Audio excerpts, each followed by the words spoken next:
Top stocks ની વિગત સાથે જોડાયા છે સહયોગી નીરજ અને Aarti. Good morning again. Neeraj, ઘણા કાઉન્ટર્સ છે કંપનીમાં આજે ફોકસમાં છે, કેની સાથે શરૂઆત કરીશું?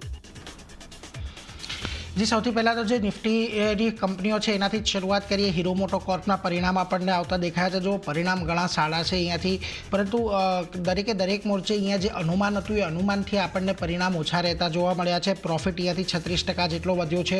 રેવન્યુ ખાસ કરીને 15% જેટલી આપણને વધતી દેખાઈ છે અને બંને આંકડા જે અનુમાનના આંકડા હતા એનાથી ઓછા છે. એબિટા પણ 21% જેટલા ચોક્કસથી ગ્રો થતા જોવા મળ્યા છે, પરંતુ તે પણ અનુમાનથી થોડા ઓછા રહ્યા છે. અને બીજી તરફ માર્જિન વધ્યા છે 13.8%થી વધીને 14.4% પર, પરંતુ અહીંયા અનુમાન એવું હતું કે 14.8% જેટલા વધશે, એટલા નથી વધ્યા. એટલે એના પર એક ધ્યાન રાખજો. પરિણામ નો ડાઉટ સારા છે, પરંતુ અનુમાનથી થોડા ઓછા રહેતા આપણને જોવા મળ્યા છે. હવે ખાસ કરીને કંપનીના જે સ્થાનિક અને ઈવી વોલ્યુમ છે, ઈવી અને ગ્લોબલ ત્રણ જગ્યાએ આપણને સારો એવો પોઝિટિવ ટ્રેન્ડ જોવા મળ્યો છે. રિટેલ સેલ્સમાં પણ સતત ગ્રોથ જોવા મળી રહ્યો છે. સારા ચોમાસું છે અને હવે ફેસ્ટિવલ સિઝન સ્ટાર્ટ થઈ ગઈ છે. આને કારણે પણ આગળ અહીંયાથી વેચાણ સારું રહે એવી એક અપેક્ષા તેઓ રાખી રહ્યા છે. આઈસી અને ઈવી કેટેગરીમાં પ્રોડક્ટ લોન્ચ કરવાની અહીંયાથી હવે તેઓ યોજના ધરાવી રહ્યા છે અને કંપનીએ કહ્યું છે કે આ યરની અંદર પણ ઘણી બધી પાઇપલાઇન તેમની લોન્ચની અંદર છે. એટલા માટે ખાસ ધ્યાન રાખજો. પરિણામો સારા છે, પરંતુ અનુમાનથી આપણને ઓછા રહેતા જોવા મળી રહ્યા છે. બીજી તરફ જેફરીઝ તરફથી બાયકોલ આપવામાં આવ્યો છે. 5650ના ટાર્ગેટ અહીંયા આપવામાં આવ્યા છે. તેમનું કહેવું છે Q1 એબિટા અને રિકરિંગ પેટ અહીંયાથી ચોક્કસથી ગ્રો થયો છે, પરંતુ અનુમાનથી થોડોક ઓછો જોવા મળ્યો છે. એબિટા માર્જિન 10 બેઝિસ પોઈન્ટ જેટલા વધ્યા છે, જે ઓપરેટિંગ લિવરેજ કંપનીએ લીધું છે એનો એક ફાયદો અહીંયા જોવા મળ્યો છે. અને ખાસ કરીને તેમણે ઈવી અને આઈસી બંને કેટેગરીની અંદર એક લોન્ચ પાઇપલાઇન સારી રહેવાની અપેક્ષા દર્શાવી છે. એટલા માટે તેઓ બાય કોલ અને 5650ના ટાર્ગેટ આપી રહ્યા છે. બીજી તરફ તમને અપોલો હોસ્પિટલના પરિણામો આવતા જોવા મળ્યા. ખૂબ સારા પરિણામો છે. અનુમાનથી દરેક મોરચે દરેક આંકડો આપણને સારો રહેતો જોવા મળ્યો છે. પ્રોફિટ 83% જેટલો વધ્યો છે. 274 કરોડના અનુમાનની સામે 305 કરોડ પર. આવક 15.1% વધી છે.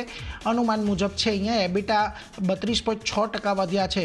એ પણ ઓલમોસ્ટ અનુમાનની આજુબાજુ જ છે, પરંતુ માર્જિન અહીંયા ઓલમોસ્ટ અનુમાન મુજબ રહ્યા છે. 13.3%નું અનુમાન હતું, જે 13.3% પર જ રહેતા જોવા મળ્યા છે. હવે કંપનીનું જે એવરેજ રેવન્યુ પર ઓક્યુપાઇડ બેડ છે એની અંદર પણ વધારો જોવા મળ્યો છે. ઓક્યુપેશન અહીંયા આપણને Q1માં વધતી જોવા મળી છે. એટલે જો હેલ્થ સર્વિસ આવક વધી છે, પેશન્ટ વોલ્યુમ વધ્યા છે.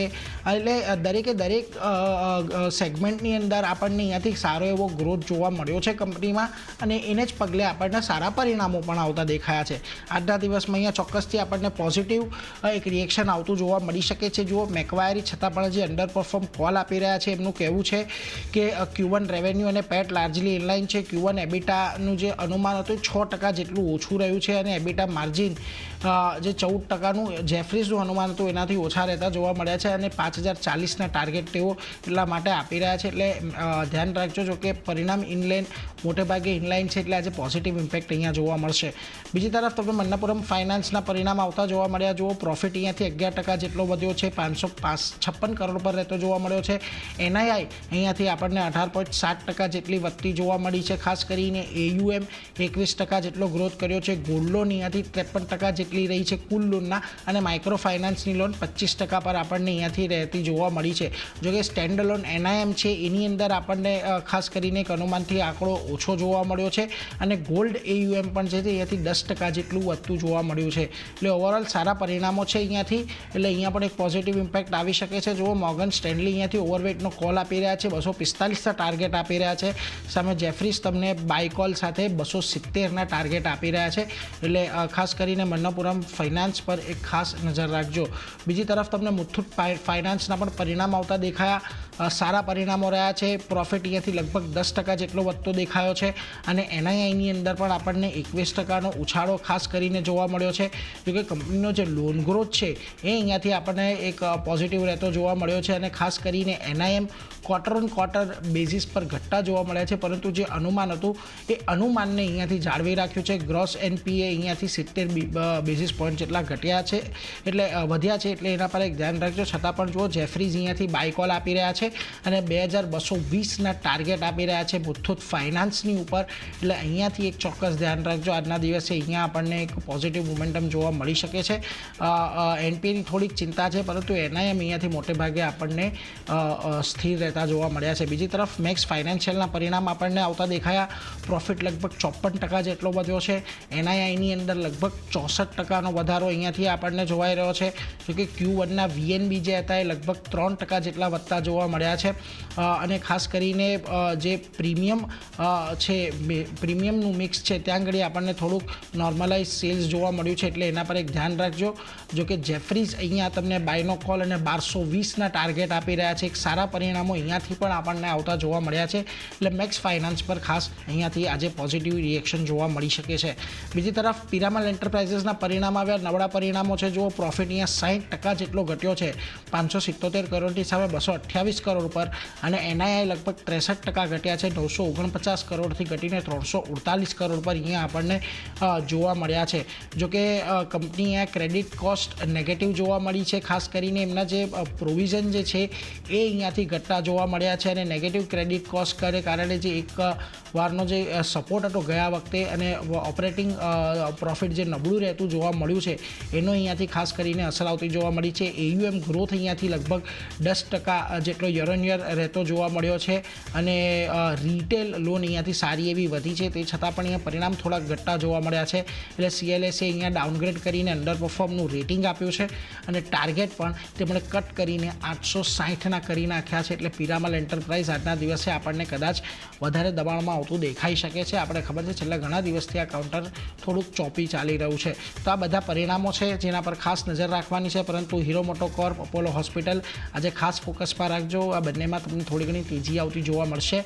પરંતુ એ સાથે જ આરતી, તમે કયા સ્ટોક્સ પર આજે ખાસ નજર રાખી રહ્યા છો?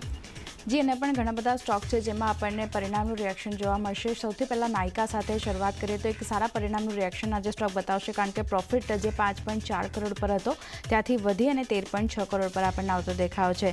સામે આવકમાં જો 22%નો વધારો આપણને આવક બતાવી રહ્યો છે, ને એબિટાના ફ્રન્ટ પર પણ એક સારા નંબર્સ 30%ની આસપાસ કંપનીના એબિટા જે છે તે આપણને વધતા દેખાયા છે.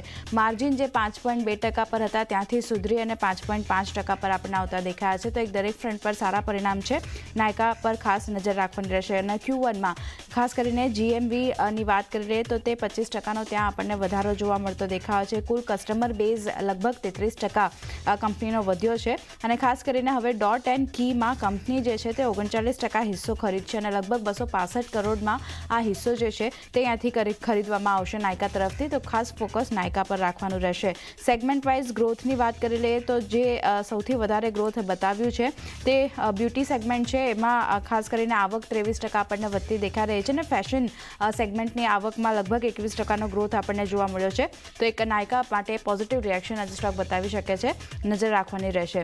બ્રોકરેજ રિપોર્ટની વાત કરી લઈએ ખાસ કરીને તો તે પણ એક પોઝિટિવ આવતા જોવા મળ્યા છે. પણ ખાસ કરીને બીજું એક કાઉન્ટર જે છે નઝારા ટેકનું, ત્યાં નજર કરી લઈએ તો અહીંયા પણ એક મિશ્ર પરિણામનું રિએક્શન આપણને સ્ટોક બતાવશે.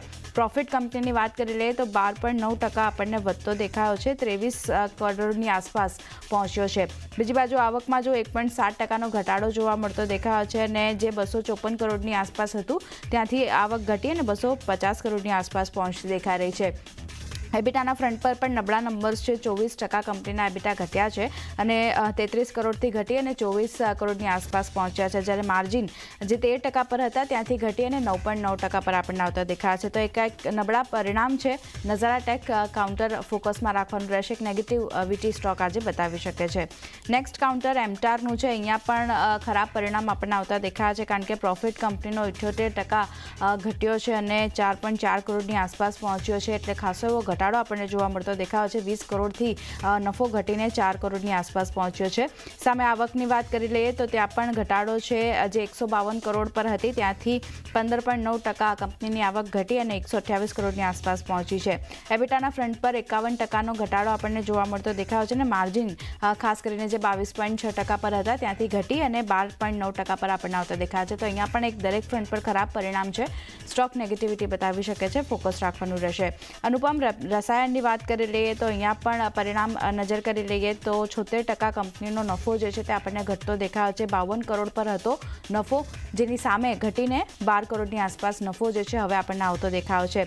સામે આવકની વાત કરી લઈએ તો ત્યાં 34% ઘટાડો જોવા મળતો દેખાયો છે. એબિટાના ફ્રન્ટ પર ખાસો મોટો ઘટાડો છે. 47% કંપનીના એબિટા ઘટ્યા છે, જે 101 કરોડની આસપાસ હતા ત્યાંથી ઘટી અને 53 કરોડની આસપાસ પહોંચતા દેખાયા છે. અને માર્જિન 26.2%થી ઘટી અને 20.9% પર આપણને રહેતા દેખાયા છે. તો અહીંયા પણ એક દરેક ફ્રન્ટ પર નબળા પરિણામ છે. સ્ટોક કઈ રીતે રિએક્ટ કરે છે, કેટલી નેગેટિવિટી આવે છે, એના પર ખાસ ફોકસ રાખવાનું રહેશે. અલકાર્ગો લોજિસ્ટિક્સની વાત કરી લઈએ તો અહીંયા મિશ્ર પરિણામ છે. પ્રોફિટ કંપનીનો 95.6% ઘટ્યો છે. ખાસો એવો મોટો ઘટાડો જોવા મળ્યો છે. 122 કરોડ પર હતું ત્યાંથી નફો ઘટીને 5.4 કરોડની આસપાસ પહોંચ્યો છે. પણ સામે આવક જુઓ 16.6%નો વધારો આવક બતાવી રહ્યું છે. એબિટાના ફ્રન્ટ પર 4.3%નો ઘટાડો આપણને જોવા મળ્યો છે અને 132 કરોડની આસપાસ કંપનીના એબિટા પહોંચ્યા છે. અને માર્જિન જે 4.3% પર હતા ત્યાંથી ઘટીને 3.5% પર આવતા દેખાયા છે. તો એક મિશ્ર પરિણામ કહી શકાય. પણ પ્રોફિટ જે રીતે મોટો ઘટાડો આવ્યો છે, અલકાર્ગો લોજિસ્ટિક કઈ રીતે સ્ટોક રિએક્ટ કરે છે એના પર ખાસ નજર રાખવાની રહેશે. અન્ય પણ ઘણી બધી કંપનીઓના પરિણામ રજૂ થયા હતા, જેમાં એનબીસીસી છે, એસજેવીએન છે, જીએનએફસી, ટેક્સમેકો, રેલ, એસએચ કેલકર, આ બધાના પણ પરિણામ આવ્યા હતા. તો આ બધી કંપની કઈ રીતે રિએક્ટ કરે છે તેના પર પણ ખાસ નજર રાખવાની રહેશે આજના દિવસે. ન્યૂઝ બેઝ રિએક્શન જેમાં જોવા મળી શકે છે તેમાં સૌથી પહેલાં વેદાંતાનું કાઉન્ટર છે, ફોકસમાં રહેશે દિવસભર, કારણ કે હિન્દુસ્તાન ઝિંકનો 2.60% હિસ્સો જે છે તે ઓએફએસ દ્વારા અહીંયા વેદાંતા જે છે તે આપણને વેચતી જોવા મળશે. 11 કરોડ ઇક્વિટી શેર્સ જે છે તે અહીંયાથી વેદાંતા વેચશે. ઓએફએસ ડીલની સાઇઝની વાત કરી લઈએ 6,400 કરોડની રહેશે અને વેલ્યુની વાત કરી લઈએ તો લગભગ 5,801.4 કરોડની આસપાસ જે વેલ્યુ છે ઓએફએસની વેલ્યુ તે આપણને રહેતી દેખાઈ શકે છે. કરંટ માર્કેટ પ્રાઇસથી 10% ડિસ્કાઉન્ટમાં ઓએફએસ દ્વારા હિસ્સો જે છે તે અહીંયાથી વેદાંતા વેચી શકે છે. અને વેદાંતાનો કંપનીમાં હાલ 64.92% હિસ્સો છે, જેમાંથી 2.60% હિસ્સો જે છે તે અહીંયાથી વેદાંતા વેચવાનો વિચાર કરી રહી છે. તો ખાસ ફોકસ વેદાંતા પર રાખવાનું રહેશે અને હિન્દુસ્તાન ઝિંક પણ નજરમાં રાખવાનું રહેશે. એમએનએમની વાત કરી લઈએ તો અહીંયા જુલાઈ અપડેટ આપણને આવતી દેખાઈ રહી છે. ખાસ કરીને કુલ ઉત્પાદન એક ઘટ્યું છે, 1.2% ઘટ્યું છે અને ઘટીને 69,138 યુનિટ પર પહોંચ્યું છે. જ્યારે કુલ સેલ્સની વાત કરી લઈએ તો ત્યાં થોડો ઘણો વધારો આપણને જોવા મળતો દેખાયો છે. 2.1%નો વધારો કુલ સેલ્સમાં જોવા મળ્યો છે. એક્સપોર્ટની વાત કરી લઈએ 40.4% એક્સપોર્ટ જે છે તે આપણને ઘટતો દેખાયો છે. તો એક મિશ્ર નંબર્સ પણ અહીંયા આવતા દેખાયા છે. એમએનએમનું કાઉન્ટર પણ આજે નજરમાં રાખવાનું રહેશે. બોમ્બે ડાઇંગ નેક્સ્ટ કાઉન્ટર અહીંયા જે રીતે સમાચાર બનતા દેખાઈ રહ્યા છે, જે ગોઈસુ રિયલ્ટીને વર્લીની જમીન જે છે તે ખાસ કરીને વેચી છે અને 537.78 કરોડમાં આ જમીન જે છે તે વેચવામાં આવી છે. અને ગોઈસુ રિયલ્ટી જાપાનની રિયલ્ટી ડેવલપર સુમિટોમોની સબસિડરી કંપની છે. તો એને એક જમીન વેચવાના કારણે બોમ્બે ડાઇંગનું કાઉન્ટર આજે ફોકસમાં રાખવાનું રહેશે. અને છેલ્લે સંસારા એન્જિનિયરિંગની વાત કરી લઈએ તો અહીંયા ફંડ એકત્ર કરવાની યોજના કંપની રાખી રહી છે. ખાસ કરીને 20 ઓગસ્ટે કંપનીની બોર્ડ બેઠક થવાની છે અને એમાં QIP દ્વારા ફંડ એકત્ર કરવાની યોજના પર કંપની વિચાર કરશે, બોર્ડ વિચાર કરશે. તો એક સંસારા એન્જિનિયરિંગનું કાઉન્ટર પણ આજે નજરમાં રાખવાનું રહેશે. તો ચાંદની આ બધા સ્ટોક જે નીરજે જણાવ્યા મેં જણાવ્યા બધા પર નજર રહેશે.